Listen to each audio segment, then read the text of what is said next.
तो वो कारण भी कम हो जाएगा। तीसरा नंबर जन्म दर का है। अब उसके बारे में आपको प्रचारक को नहीं पूछना चाहिए वास्तव में, परंतु पूछा है आपने तो दुनिया में सब शास्त्र कहते हैं, विज्ञान, कि जन्म दर 3 से कम जिनका होता है वो धीरे धीरे लुप्त हो जाते हैं। तो 3 से ऊपर मेंटेन करना चाहिए। सब देशों में ऐसा होता है, सब समाज ऐसा करते हैं।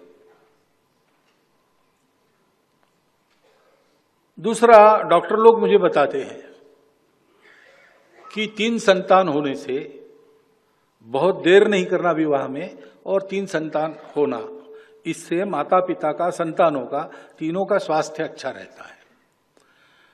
और जिस घर में 3 संतान है उस घर की वो संतान आपस में ईगो मैनेजमेंट सीख लेती है, इसलिए आगे चल के उनके फैमिली लाइफ में कोई डिस्टर्बेंस नहीं होता। ये डॉक्टरों ने बताया है, मैं तो जानवरों का डॉक्टर हूं, उधर ये विषय ही नहीं है, तो मनुष्यों के डॉक्टर मुझे ये बताते हैं। फिर अपने देश की पॉलिसी है, पॉपुलेशन पॉलिसी, वो 2.1 रिकमेंड करती है। अब वो देश का एवरेज 2.1, ये तो ठीक है, लेकिन संतान होती है तो 0.1 संतान कभी होती नहीं।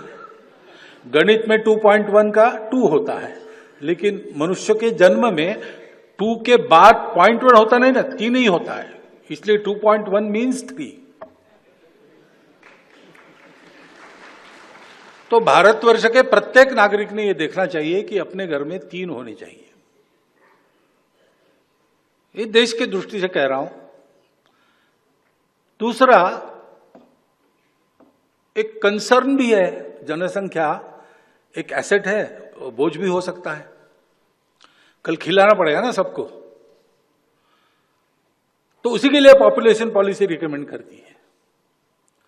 तो दोनों तरफ से जनसंख्या नियंत्रित रहे और जनसंख्या पर्याप्त रहे, तो 3 होने चाहिए, 3 से बहुत ज्यादा आगे बढ़ना नहीं चाहिए, उनकी परवरिश वगैरह ठीक होने की दृष्टि से।